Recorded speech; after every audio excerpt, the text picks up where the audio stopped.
ku hidup, inikah saatku pergi.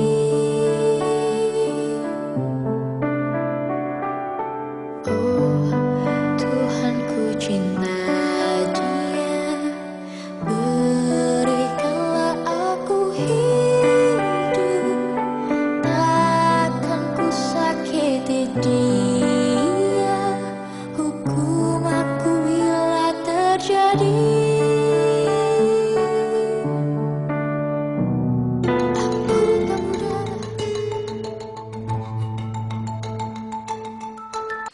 Tahap pembelahan sel itu dimulai dengan interfase. Interfase merupakan tahap paling lama dari siklus pembelahan sel.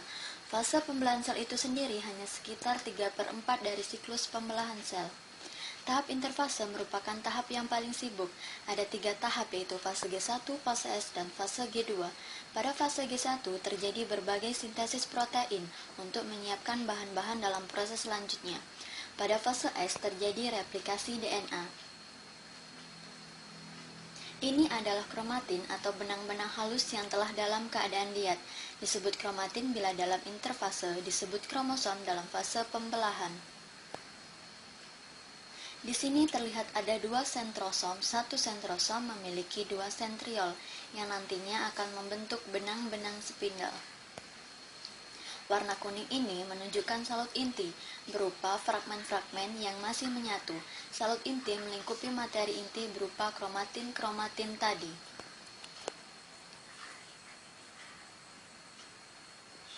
Warna biru yang bulat ini disebut nukleolus. Fungsi nukleolus sendiri adalah sebagai pembentuk subunit ribosom.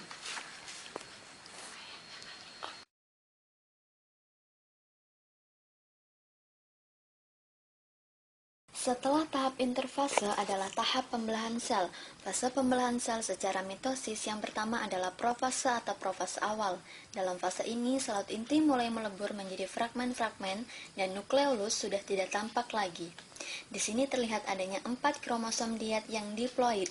Proses awalnya, kromatin diat mengalami kondensasi menjadi tampak tebal dan memendek, sehingga disebut kromosom diat atau kromatid. Setiap kromatid terdiri dari sepasang kromosom monad. Kedua sentrosom telah membentuk benang-benang spindle yang memanjang dan mulai bergerak ke arah kutub yang berlawanan.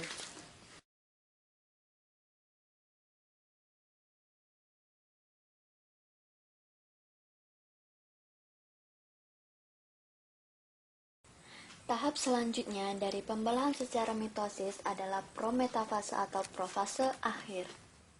Di sini, membran nukleus benar-benar telah melebur menjadi fragmen-fragmen terpisah di dalam sel. Kedua sentrosom posisinya telah berada di kutub yang berlawanan, dan benang-benang spindle itu telah mengikat kromosom diat untuk ditarik menuju ke bidang ekuator.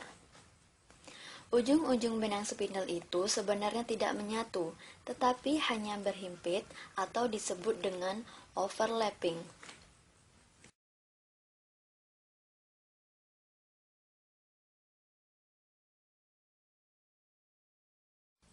Tahap selanjutnya adalah metafase. Pada tahap ini, posisi 4 kromatid atau kromosom diat tadi telah tersusun sejajar tepat di bidang ekuator. Kedua sentrosom di kutub berlawanan yang membentuk benang-benang spindle inilah yang berperan penting dalam menggerakkan atau mengarahkan kromosom diat menuju ke bidang ekuator, seperti yang terlihat pada gambar ini. Setelah tahap metafase, selanjutnya adalah tahap anafase. Dalam tahap ini ditandai dengan adanya 4 kromosom atau kromatid yang mulai mengalami pemisahan menjadi 4 kromosom monad. Selanjutnya, 4 kromosom monad ini secara bertahap akan ditarik oleh benang-benang spindle menuju ke kutub yang berlawanan. Sebenarnya, pemisahan kromosom diat akibat benang-benang spindle yang memendek membuat bentuk sel mulai memanjang.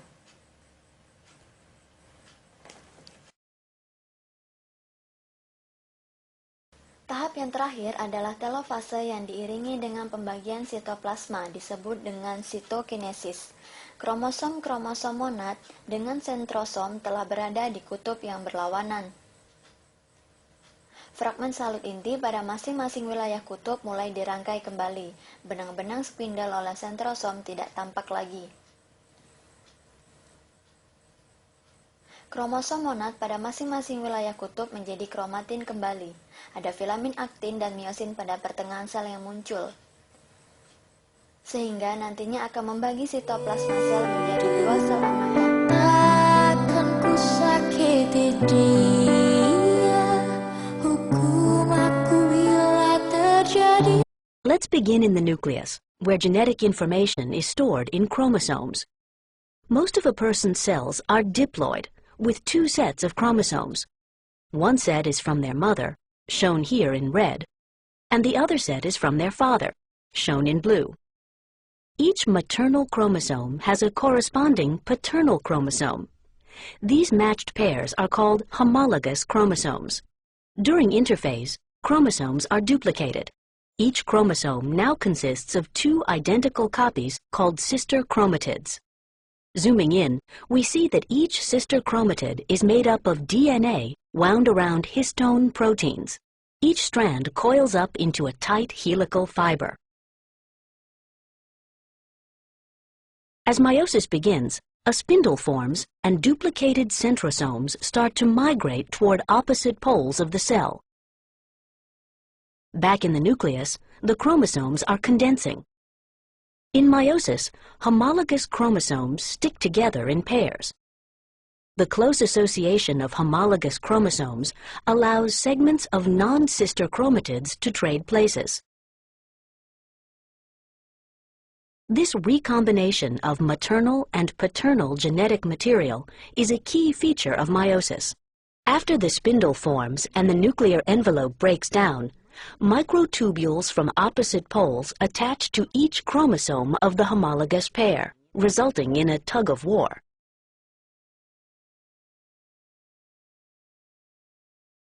At metaphase 1, the chromosome pairs are positioned in the middle of the cell.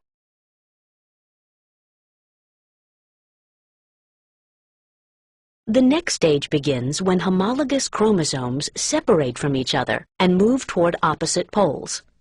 Each chromosome still consists of 2 sister chromatids.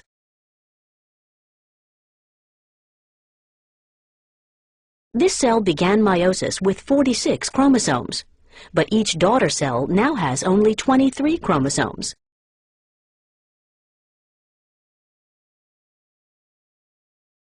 In meiosis 2, microtubules from opposite poles attach to the chromosomes, which then move to the center of the cell. Next, the sister chromatids separate, becoming full-fledged chromosomes that move to opposite poles. Nuclear envelopes reform, and each daughter cell divides into 2 cells. We started with a single diploid cell, and now that meiosis is complete, we have 4 haploid cells, cells with a single set of chromosomes. These haploid cells mature into gamete. Untuk mencintai, aku tak mudah mengaku ku cinta. Aku tak mudah mengatakan aku jatuh cinta. To understand homological crossing, take a look at this animation. The parental plants are red and white rows. The red rose is dominant to the white one, hence the white rose is recessive to the red. The first filial of this crossing are all red rose plants. You may wonder why there are no white descendants, though one of the parental plants is a white rose. In this case, the first Mendelian law of segregation applies. According to Mendel's observation, in gamete formation, the gene and alleles separate freely. Then the alleles will pair again. Because the red is dominant, the first filial are all heterozygotic red roses. If these heterozygotic roses are crossed each other, their gametes will separate freely as shown in crossing table. When the gamete formed, the second filial will have a genotypic comparison of 2 to 1. Such crossbreeding may result in the creation of white rose in the second filial. The phenotype comparison of red and white roses is 3 to 1. It will be rather different with the homozygotic red 4 o'clock flowers if they are crossed with homozygotic white 4 o'clock flowers. From that crossing, all of the first filials will be pink 4 o'clock flowers. If this filial is crossed each other, the second filials will be red, pink, and white 4 o'clock flowers with the odds of 1 to 2 to 1. This shows that the red allele is not entirely dominant to the white one. As a result, the two alleles join and create pink phenotype.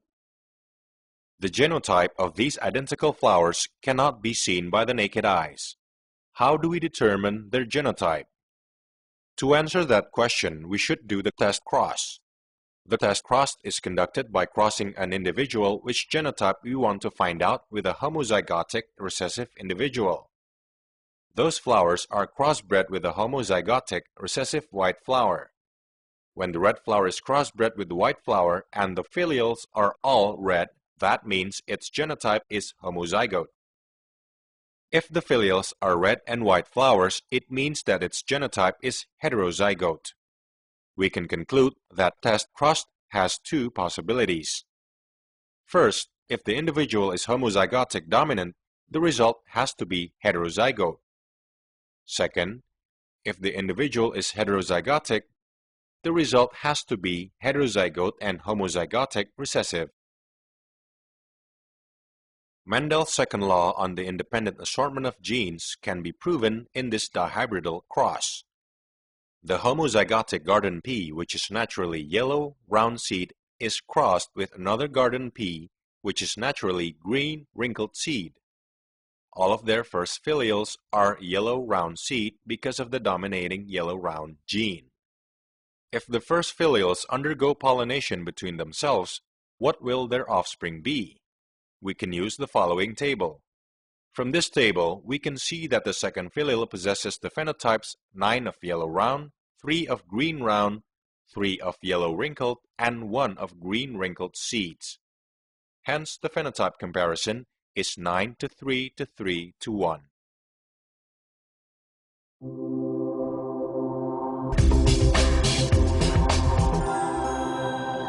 Aku tak mudah untuk mencintai.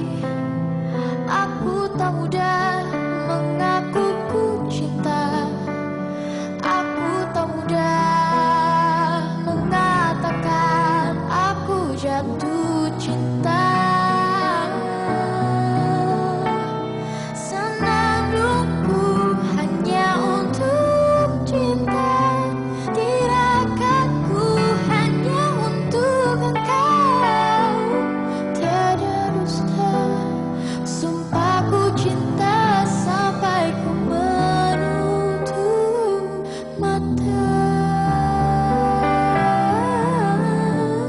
Cintaku sampai ku menutup